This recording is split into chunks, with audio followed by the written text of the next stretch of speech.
one question is that after a period of time, although I'm still interested in meditating, my foot fell asleep, my leg cramped up, I can't keep my posture any longer.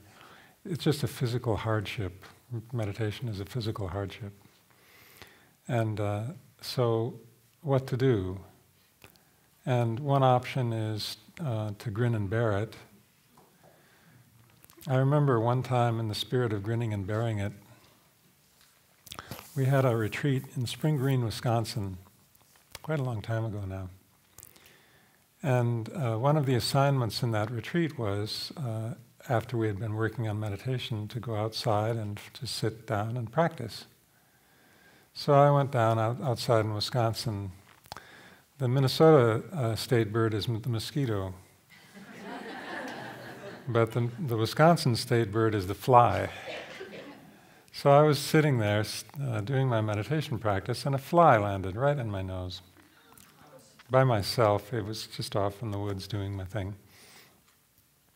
But in the spirit of grin and bear it, I decided that the proper thing for any person who's meditating to do is to ignore that fly, which then continued to bother me forever, it seemed like.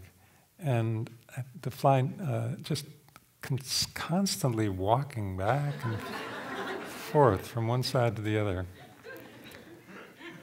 So I did my absolute best to sit there and watch that fly, feel that fly move. But I probably wasted 10 or 15 minutes watching that fly. And really, I could have saved 15 minutes by just going like that. So if your foot falls asleep, pull it out for a few moments, get some circulation back in your foot, and then move it back in again. If you really don't need to do that, don't do it. If after a while you discover that your back is really, really tired, although you're loving the meditation part, that your back is exhausted, lean back. Find a wall or a chair or something to sit with. You can think of meditation as a physical and breathing and mental process, but ultimately meditation is about what you are doing with your mind. It's resting your mind. And if your body's not quite capable of maintaining the process, maybe you could give your body a little support while you continue working inside. And in that way, actually, you'll find that you don't dislike meditation because it reveals the kind of the weakness of your ankle joint or the difficulty of your circulatory system. You can sit for a long time with just little adjustments, doesn't take much. Swami Rama used to say that in the beginning it might be helpful to meditate next to a wall, so that if you need it, you can just lean back against the wall temporarily and then come back again. So help yourself in whatever way you can. When it comes to why the circulation gets cut off in the first place, there are almost always just three causes. One cause is that in your sitting posture,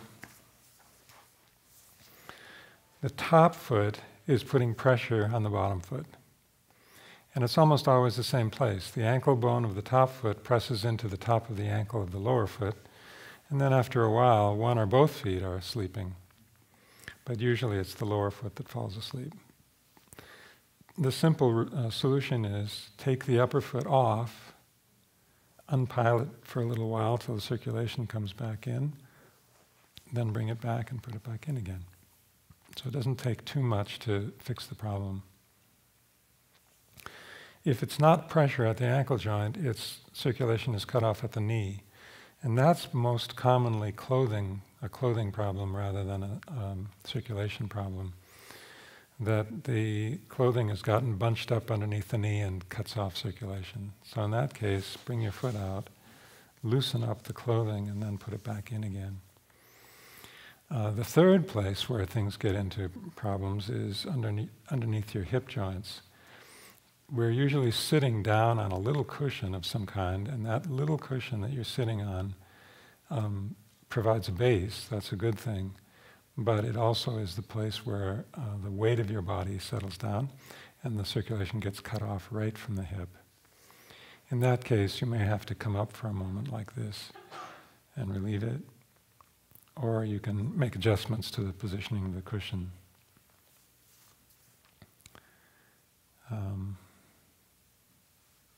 The other problem, or the other experience, not really a problem, it's an experience, that we probably all have at some point, is the problem of trying to adjust in such a way that your posture is erect. The posture that's erect is easy. If you can remember a maxim, vertical is easy. Off vertical is not easy. It's hard to hold this pose for a long time, although it might temporarily feel good. Normally, it's not side to side that's the problem so much, it's more forward and back that becomes the problem. And most people experience that it's a little easier to round and come forward and down like this. But there are people who also notice that for some reason it feels good to them to lean back. And I certainly have had both experiences. At one point I was certain that my arms had grown and were about a mile long. And it was just that I had leaned back a little bit, stretched my arms a bit, and in meditation I couldn't tell how long they were. But I generally tend to like to come forward, and if I'm really having a difficult time, I'll come forward and rest for a little while. That can get you into trouble, I'll tell you. Once in Nepal, we had an all-night meditation called Shivaratri. Some of you might have heard of Shivaratri. And Swamiji suggested that we meditate all night long, which sounded extremely exciting to me. I was in my 20s and I was thinking, this is the real thing, this is what yogis do.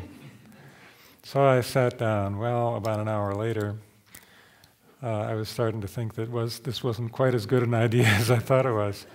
And after 2-3 hours later, because we were sitting all night from 9 in the morning, or 9 at night, till I thought it was supposed to be at 5 when the sun rose, but no, he didn't show up. So we were still doing it at 7 in the morning. So 9 at night till 7 in the morning, that's 10 hours of sitting straight. So I had gotten, my knees were pretty worn out after not too long.